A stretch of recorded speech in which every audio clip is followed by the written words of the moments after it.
The sky was awash with the colors of twilight, casting a magical yet eerie glow over the restless sea. The Harker family stood on the deck of their rented sailboat, captivated by the horizon's blending hues. "A perfect evening for an adventure," declared Martin Harker, father of 2 and a lifetime enthusiast of nautical escapades. Beside him, his wife Elise felt a strange knot of anticipation tighten in her stomach. Anna and Tim, their teenage children, were visibly thrilled, smartphone cameras in hand, capturing the vast sea and the iridescent sky. "This is totally going on Instagram," Tim muttered, already thinking of hashtags. As the sailboat ventured further from shore, it encountered an area of sea mist that seemed almost otherworldly. The Harkers navigated through it cautiously, as radio static replaced the melodious tunes that had filled the air moments before. Breaking through the mist, they found themselves facing an enormous abandoned ship. It was majestic but worn with a nameplate that read, Elysium. As if under a spell, they felt an irresistible pull to board it and explore. As they stepped onto the deck of the forsaken ship, the wood creaked ominously under their feet. Elise looked at Martin, her eyes filled with a mix of excitement and foreboding. Martin took the lead, holding an old-fashioned lantern he found lying near the entrance. Its flickering light revealed forgotten remnants of a time-long past, dusty maps, rusted compasses, and old sea journals. The family split into 2 groups for a thorough investigation. Anna and Elise delved into what appeared to be the captain's quarters. Tim and Martin decided to explore the eerie cargo hold below. Anna stumbled upon a book, its leather cover brittle with age. It seemed to be the captain's log. She read aloud about a mysterious treasure, a gem called the Eye of Neptune, hidden somewhere on the ship. Meanwhile, Tim's flashlight fell upon an intricately carved wooden box. He looked at his dad, who gave a nod of approval.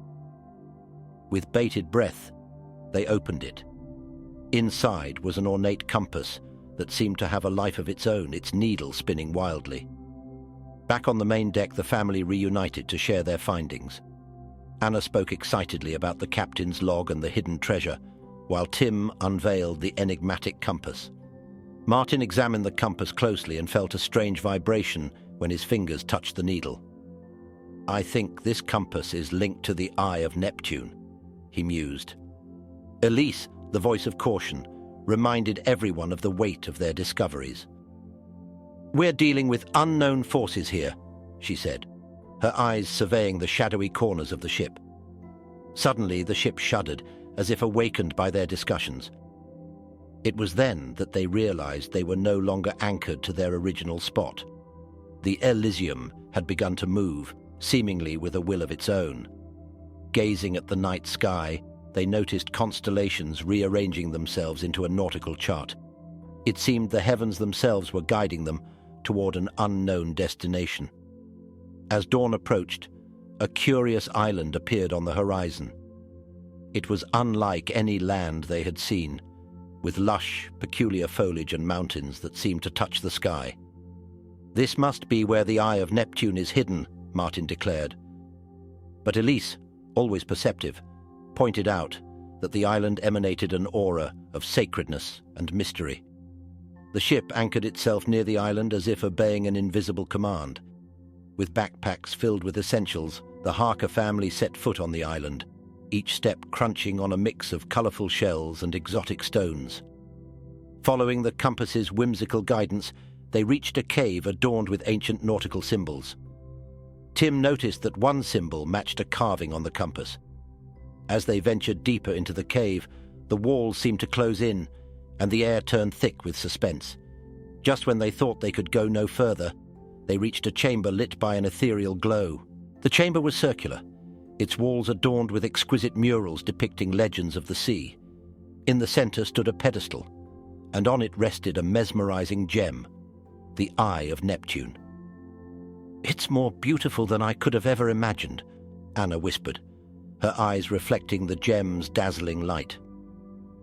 Martin reached out hesitantly, remembering Elise's earlier caution about unknown forces.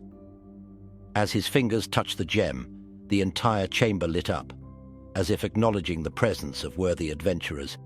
Yet a deep voice resonated, not from the room but within their minds. "The treasure you seek comes with a responsibility. Are you prepared?" Elise looked at her family, each absorbed in a moment of self-reflection. "We are," she answered for them all, her voice steady and strong. The chamber vibrated affirmatively. The gem floated up, shrinking in size until it fit snugly into the compass Tim held. With that, the walls opened up, revealing a path that led them back to the Elysium, which seemed to hum in approval. With the Eye of Neptune safely integrated into their compass, the Harkers returned to their sailboat. The Elysium seemed to bid them farewell, its timbers groaning as if expressing gratitude. As they sailed away, the island vanished into a shroud of mist, as if returning to its celestial guardians. Elise turned the compass in her hand, its needle now pointing steadfastly home. Anna and Tim were already composing posts for social media, each sentence imbued with the disbelief and wonder of what they had just experienced. Yet they agreed to omit certain details, respecting the mystical forces that had guided them. Martin looked up at the sky, the stars now appearing as mere celestial bodies rather than mystical guides. Yet he knew that somewhere in those constellations lay the chart of other unexplored mysteries. As they reached familiar waters, each member of the Harker family felt a profound change within them. They had touched the stuff of legends and in return become part of a greater narrative written in the stars.